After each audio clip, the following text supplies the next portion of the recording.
দুর্নীতি দমন কমিশন দুদকের করা মামলায় ব্যারিস্টার মওদুদ আহমদ সহ বিএনপির 3 নেতার বিচার চলবে। জানা আয়ের বাইরের সম্পদ অর্জনের মামলার কার্যক্রম বাতিল চেয়ে করা আবেদন খারিজ করে দিয়েছে সুপ্রিম কোর্টের আপিল বিভাগ। তবে চূড়ান্তভাবে খারিজ হয়ে গেছে আওয়ামী লীগ নেতা মহিউদ্দিন খান আলমগীরের সাজা। তত্ত্বাবধায়ক সরকারের আমলে করা দুদকের 4টি মামলা নিয়ে বুধবার শুনানি হয় আপিল বিভাগে। এর মধ্যে সম্পদের মামলায় বিচারিক আদালতে আওয়ামী লীগ নেতা মহিউদ্দিন খান আলমগীরের সাজা বাতিলের আদেশ বহালি থাকলো দুদকের রিভিউ পিটিশনেও। আর বিএনপি নেতা এম এ হাশেমের মামলা হাইকোর্ট বাতিল করলেও আপিল বিভাগের রায় মামলা চলবে। একই বিষয়ে করা মামলা বাতিল চেয়ে বিএনপি নেতা ব্যারিস্টার মওদুদ আহমদ ও ডক্টর খন্দকার মোশাররফ হোসেন আবেদন করলে খারিজ করে দিয়েছিল হাইকোর্ট।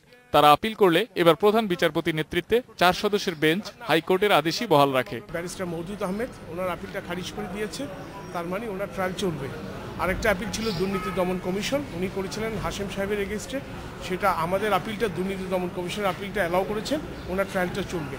আরেকটা আপিল ছিল ডক্টর খন্দকার মোশাররফ হোসেনের, সেই আপিলটা খারিজ করে দিয়েছে, দ্যাট মিনস ওনার ট্রায়ালও চলবে।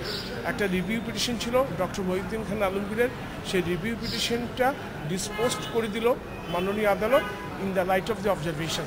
মওদুদ আহমদ গণমাধ্যমকে জানান, রায়ের কপি হাতে পেলে পুনর্বিবেচনার আবেদন করবেন অথবা বিচারিক আদালতের মুখোমুখি হবেন।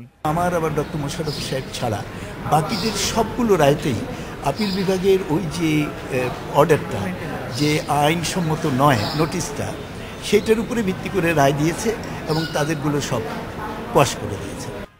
2007 সালে তত্ত্বাবধায়ক সরকারের সময় অনেক রাজনীতিবিদ ও ব্যবসায়ীর মতো এই 4 জনের বিরুদ্ধে জানা আয়ের বাইরে থাকা সম্পদের মামলা করে দুর্নীতি দমন কমিশন। আমাদের দুটো appeal. Ilias Hossain, independent news, Dhaka.